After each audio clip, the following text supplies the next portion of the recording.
Bem-vindo ao Bíblia no Ano. Um plano simples, com porções diárias de leitura e conexão com a palavra, para que ao longo de um ano, completemos juntos esse marco tão importante na nossa jornada de fé.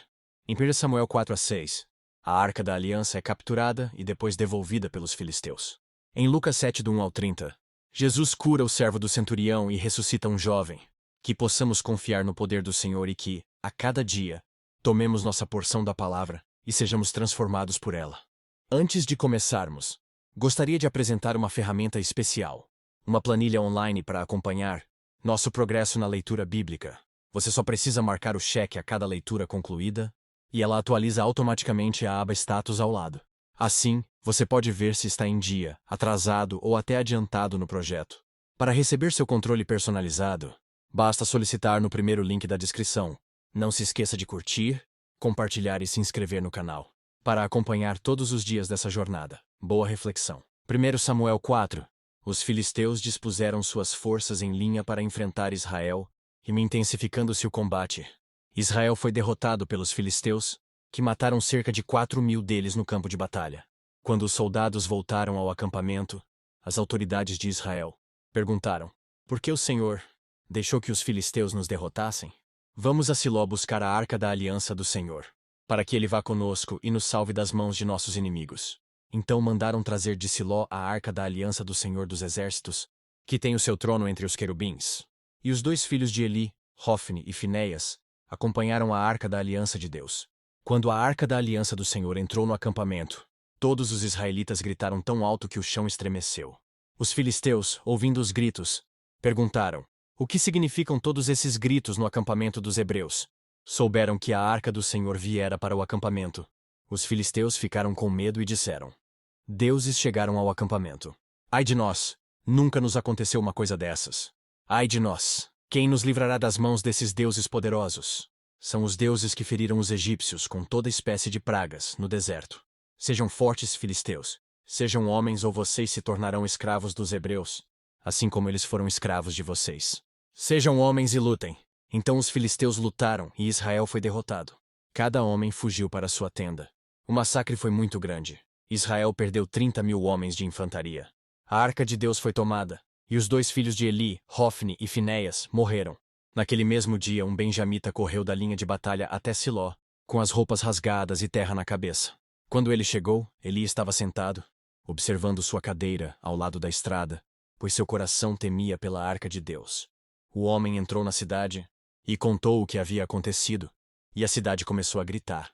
Eli ouviu os gritos e perguntou: o que significa esse tumulto? O homem correu para contar tudo a Eli. Eli tinha 98 anos de idade, e seus olhos estavam imóveis, e ele já não conseguia enxergar. O homem lhe disse: acabei de chegar da linha de batalha. Fugi de lá hoje mesmo. Eli perguntou: o que aconteceu, meu filho? O mensageiro respondeu: Israel fugiu dos filisteus, e houve uma grande matança entre os soldados. Também os seus dois filhos, Hofni e Finéias, estão mortos, e a Arca de Deus foi tomada. Quando ele mencionou a Arca de Deus, Eli caiu da cadeira para trás, ao lado do portão, quebrou o pescoço e morreu, pois era velho e pesado. Ele liderou Israel durante 40 anos. Sua nora, a mulher de Finéias, estava grávida e perto de dar à luz. Quando ouviu a notícia de que a Arca de Deus havia sido tomada e que seu sogro e seu marido estavam mortos, entrou em trabalho de parto e deu à luz, mas não resistiu às dores do parto. Enquanto morria, as mulheres que a ajudavam disseram: não se desespere, você teve um menino. Mas ela não respondeu nem deu atenção. Ela deu ao menino o nome de Icabode e disse: a glória se foi de Israel, porque a arca foi tomada e por causa da morte do sogro e do marido. E ainda acrescentou: a glória se foi de Israel, pois a arca de Deus foi tomada. 1 Samuel 5. Depois que os filisteus tomaram a arca de Deus, eles a levaram de Ebenezer para Asdod, e a colocaram dentro do templo de Dagom, ao lado de sua estátua. Quando o povo de Asdod se levantou na madrugada do dia seguinte, lá estava Dagom caído, rosto em terra, diante da arca do Senhor. Eles levantaram Dagom e o colocaram de volta em seu lugar. Mas, na manhã seguinte, quando se levantaram de madrugada, lá estava Dagom caído, rosto em terra, diante da arca do Senhor. Sua cabeça e mãos tinham sido quebradas e estavam sobre a soleira. Só o seu corpo ficou no lugar. Por isso, até hoje, os sacerdotes de Dagom e todos os que entram em seu templo, em Asdod, não pisam na soleira. Depois disso, a mão do Senhor pesou sobre o povo de Asdod e dos arredores, trazendo devastação sobre eles e afligindo-os com tumores. Quando os homens de Asdod viram o que estava acontecendo, disseram: A arca do Deus de Israel não deve ficar aqui conosco, pois a mão dele pesa sobre nós e sobre nosso Deus Dagom. Então reuniram todos os governantes dos filisteus e lhes perguntaram: O que faremos com a arca do Deus de Israel? Eles responderam: Levem a arca do Deus de Israel para Gate. E então levaram a arca do Deus de Israel. Mas quando a arca chegou, a mão do Senhor castigou aquela cidade e trouxe-lhe grande pânico. Ele afligiu o povo da cidade, jovens e velhos, com uma epidemia de tumores. Então enviaram a arca de Deus para Ecrom. Quando a arca de Deus estava entrando na cidade de Ecrom, o povo começou a gritar. Eles trouxeram a arca do Deus de Israel para cá a fim de matar a nós e a nosso povo. Então reuniram todos os governantes dos filisteus e disseram: Levem embora a arca do Deus de Israel, que ela volte ao seu lugar. Caso contrário, ela matará a nós e a nosso povo. Pois havia pânico mortal em toda a cidade. A mão de Deus pesava muito sobre ela. Aqueles que não morreram foram afligidos com tumores, e o clamor da cidade subiu até o céu. 1 Samuel 6. Quando já fazia 7 meses que a arca do Senhor estava em território filisteu, os filisteus chamaram os sacerdotes e adivinhos, e disseram: O que faremos com a arca do Senhor? Digam-nos com o que devemos mandá-la de volta a seu lugar. Eles responderam: Se vocês devolverem a arca do Deus de Israel, não mandem de volta só a arca, mas enviem também uma oferta pela culpa. Então vocês serão curados, e saberão por que a sua mão não tem se afastado de vocês. Os filisteus perguntaram: Que oferta pela culpa devemos lhe enviar? Eles responderam: 5 tumores de ouro e 5 ratos de ouro, de acordo com o número de governantes filisteus, porquanto a mesma praga atingiu vocês e todos os seus governantes. Façam imagens dos tumores e dos ratos, que estão assolando o país, e deem glória ao Deus de Israel. Talvez ele alivie a sua mão de sobre vocês, seus deuses e sua terra. Por que ter o coração obstinado como os egípcios e o faraó? Somente quando esse Deus os tratou severamente, eles deixaram os israelitas seguir o seu caminho. Agora então preparem uma carroça nova, com 2 vacas que deram cria e sobre as quais nunca foi colocado jugo. Amarrem-nas à carroça, mas afastem delas os seus bezerros e os ponham no curral. Coloquem a arca do Senhor sobre a carroça, e ponham numa caixa ao lado os objetos de ouro que vocês estão lhe enviando como oferta pela culpa. Enviem a carroça, e fiquem observando.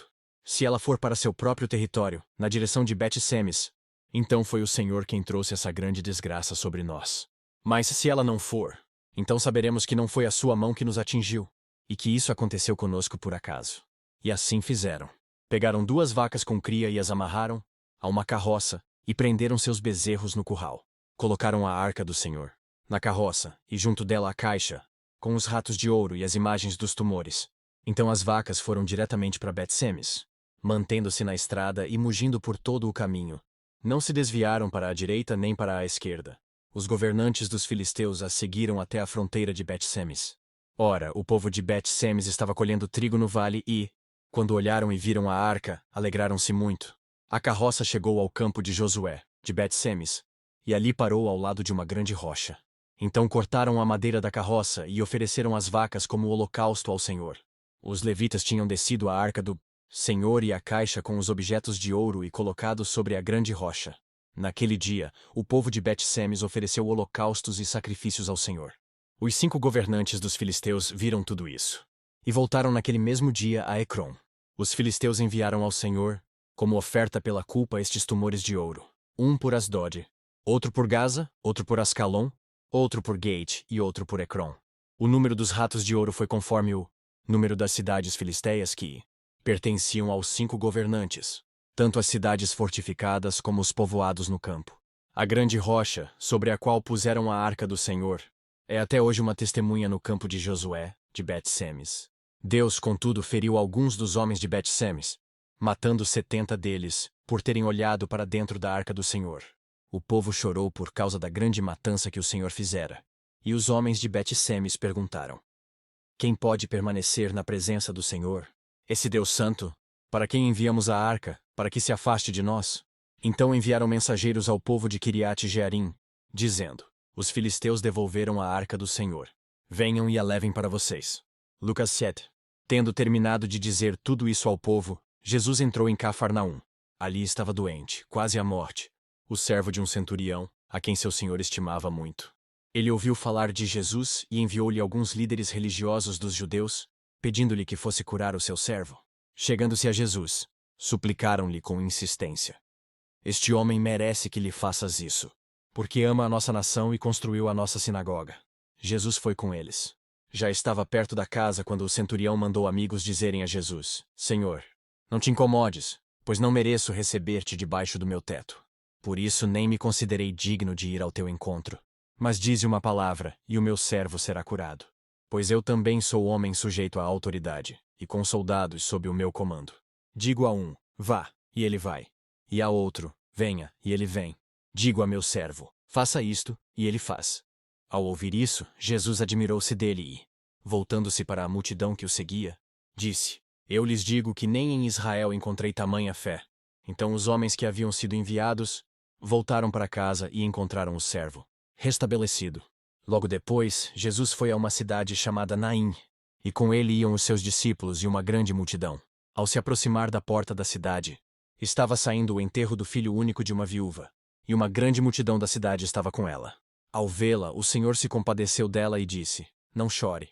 Depois, aproximou-se e tocou no caixão, e os que o carregavam pararam.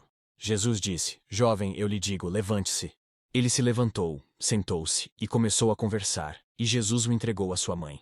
Todos ficaram cheios de temor e louvavam a Deus. Um grande profeta se levantou entre nós, diziam eles. Deus interveio em favor do seu povo. Essas notícias sobre Jesus espalharam-se por toda a Judéia e regiões circunvizinhas. Os discípulos de João contaram-lhe todas essas coisas. Chamando 2 deles, enviou-os ao Senhor para perguntarem: És tu aquele que haveria de vir ou devemos esperar algum outro? Dirigindo-se a Jesus, aqueles homens disseram: João Batista nos enviou para te perguntarmos: És tu aquele que haveria de vir ou devemos esperar algum outro?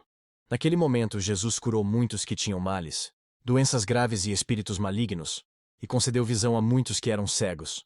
Então ele respondeu aos mensageiros: Voltem e anunciem a João o que vocês viram e ouviram. Os cegos veem, os aleijados andam, os leprosos são purificados, os surdos ouvem, os mortos são ressuscitados, e as boas novas são pregadas aos pobres. E feliz é aquele que não se escandaliza por minha causa. Depois que os mensageiros de João foram embora, Jesus começou a falar à multidão: A respeito de João, o que vocês foram ver no deserto? Um caniço agitado pelo vento? Ou, o que foram ver? Um homem vestido de roupas finas? Ora, os que vestem roupas esplêndidas e se entregam ao luxo estão nos palácios. Afinal, o que foram ver? Um profeta? Sim, eu lhes digo, e mais que profeta. Este é aquele a respeito de quem está escrito: Enviarei o meu mensageiro à tua frente. Ele preparará o teu caminho diante de ti. Eu lhes digo que entre os que nasceram de mulher não há ninguém maior do que João. Todavia, o menor no reino de Deus é maior do que ele. Todo o povo, até os publicanos, ouvindo as palavras de Jesus, reconheceram que o caminho de Deus era justo, sendo batizados por João. Mas os fariseus e os peritos na lei rejeitaram o propósito de Deus para eles, não sendo batizados por João. Que as palavras de hoje permaneçam em seu coração e transformem sua caminhada de fé. Não esqueça de curtir, compartilhar e se inscrever no canal para continuar essa jornada conosco. Se ficou para trás, não tem problema. É só assistir aos vídeos anteriores e se manter firme no plano. Nos vemos no próximo vídeo para mais uma porção da Palavra de Deus. Até lá. A paz.